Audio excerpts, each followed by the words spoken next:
Okay, cool. Hey, I'm Ryan James. I'm head of engineering at Pluto. And I'm Forrest Gibson, co-founder and chief product officer at Pluto. What's up, Forrest? Hey, how's it going? Thanks for jumping on here. I think it would be cool to start with Pluto, the communication service. It is the ability to see and hear other people as if they're in person.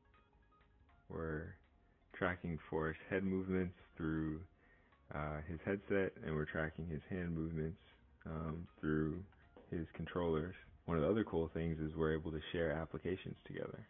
I can pin and unpin it, so I unpinned it, so now I can move it around. I can change the scale of it. And what's important about this is that it's separate from the pen. It's also a separate application from the Pluto chat here. So already we have one, two, three separate applications that are running.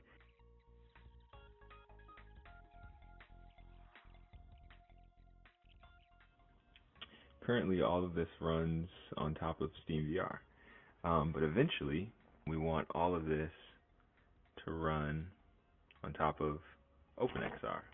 An important piece with that openness is that anyone can make any of these applications. That someone can build something that they have expertise in and want to focus on, and then run it alongside other apps, and they all add tremendous value to each other. Like this giant chicken. Like this giant chicken. Now it's a small chicken.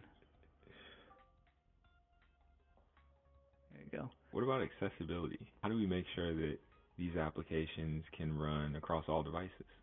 Having availability and access is clearly a huge thing. It takes a lot of processing power to have all these different applications layered on top of each other.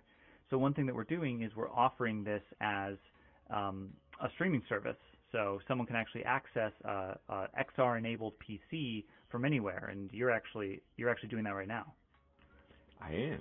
I'm on Pluto Sphere. Whoa.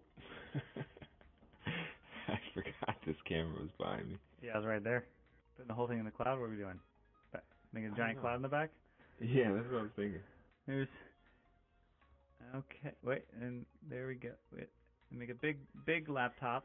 There we go. I'll just pin that so it's there. It's not going anywhere.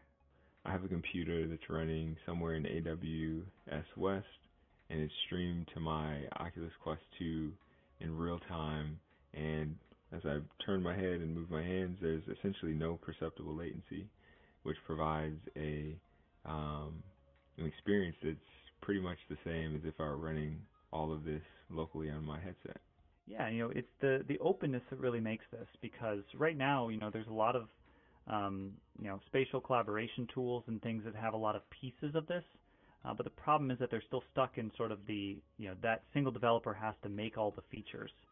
It just being its own app means that you could then choose which is the best pen you want, and even for our Pluto chat, like the ability to talk to other people, someone else could make an AR communication app that is similar to and someone could use instead of this. For each one of these pieces, you can sort of interchange them. So, these are just very simple sample apps.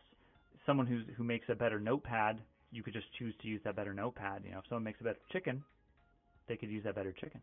Well, thanks, Forrest. This has been really cool, and I will see you either in reality or in XR sometime soon. Cool. Thanks so much, Ryan.